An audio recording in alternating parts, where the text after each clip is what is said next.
என்ன சொல்றாருன்னா, நாங்க தனிப்பெரும்பான்மை ஆட்சி அமைப்புங்கிறாரு. ஆனா மோடி நேற்று பேசும்போது என்டிஏ பிஜேபி கூட்டணியை தான் விரும்புறாங்க அப்படிங்கிறாரு. மோடி நினைக்கிறதும் நடக்காது, எடப்பாடி சொல்றதும் நடக்காது, தோத்து போவான். என்டிஏ அலைன்ஸ்ல அதிமுக அதிமுகவங்கெல்லாம் இப்போ கூட்டணியில் இருக்காங்க. தேர்தல் தேதி அறிவிப்புக்கு முன்னாடி அதை அப்படியே நீடிக்குமா? ஏன்னா பல்வேறு கட்சியிலேருந்து விலகி போய் அடுத்த கட்சியில் சேர்றதை பார்க்க முடியுது. அது அவங்கவுங்க விருப்பங்க. ஒரு கட்சியிலேருந்து வெளியே போயிருக்காங்க, இப்போ அங்கே போய் சேர்ந்துருக்காங்க.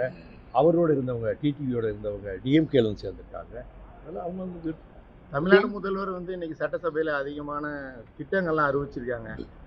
ஏற்கனவே கமெண்ட்ஸ்லாம் வந்திருக்கு. இது வரைக்கும் 4 ஆண்டுகள் அறிவிக்காம இப்போ 4 ஆண்டுகளில் எத்தனை திட்டங்களை சாதனையாக செய்ய முடியுமோ செய்து விட்டார்கள். இப்போ அறிவிக்கிறாங்க.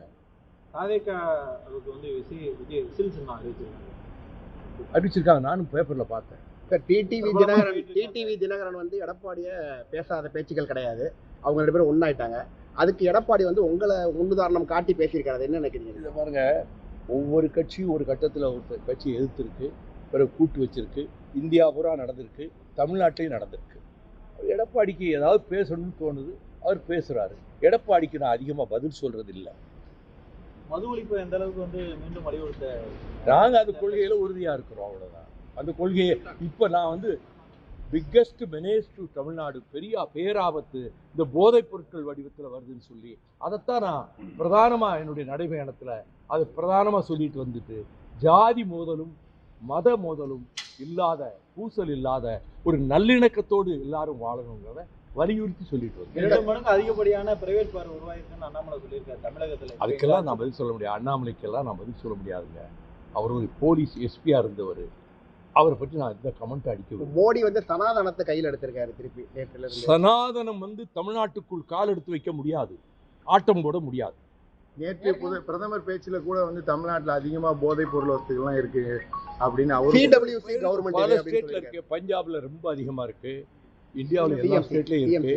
இங்கே நம்ம அது இங்கே வர்றதுக்கு விடக்கூடாது, அதிகமாக விடக்கூடாதுன்றதுக்காகத்தான், ஒரு அவேர்னஸ் கிரியேட் பண்ணுறதுக்காகத்தான் நான் 11 நாள் 175 கிலோமீட்டர் ஒரு 600 பேரோட நான் நடந்திருக்கிறேன்.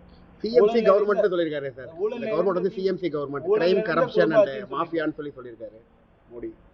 அதுதான் இருக்கு இந்த ஃபோரம். மாஃபியா கேங்ஸ் பூரா அவருக்கு கீழே தான் இருக்கு. ஊழல் நிறைந்த குடும்பாட்சின்றதை குடும்பம் பண்ணியிருக்காரு. அதுக்கெல்லாம் நான் பதில் சொல்ல விரும்புகிறேன். அவர் பேசுறதுக்கெல்லாம் நான் பதில் சொல்ல விரும்புகிறேன். அவர் எதை வேணாலும் பேசுவார். அதுக்கெல்லாம் நான் பதில் சொல்லிட்டு இருக்க முடியுமா? அது என்னை தாழ்த்திக்கிட விரும்புகிறேன். மதிமுகவோட தேர்தல் சாத்தியமா? தமிழ்நாட்டில் கூட்டணி சாத்தியமில்லை. திமுக தனிப்பெரும்பான்மையோட ஆட்சி அமைக்கும். மதிமுகவோட தேர்தல் அறிக்கை மற்றதெல்லாம் நடவடிக்கைலாம் எப்போ மேற்கொள்ள போறீங்க? தேர்தல் அறிக்கைக்கு குழு போட்டாச்சு, அது வேலை ஆரம்பிச்சிட்டாங்க. எனக்கு தெரியாது,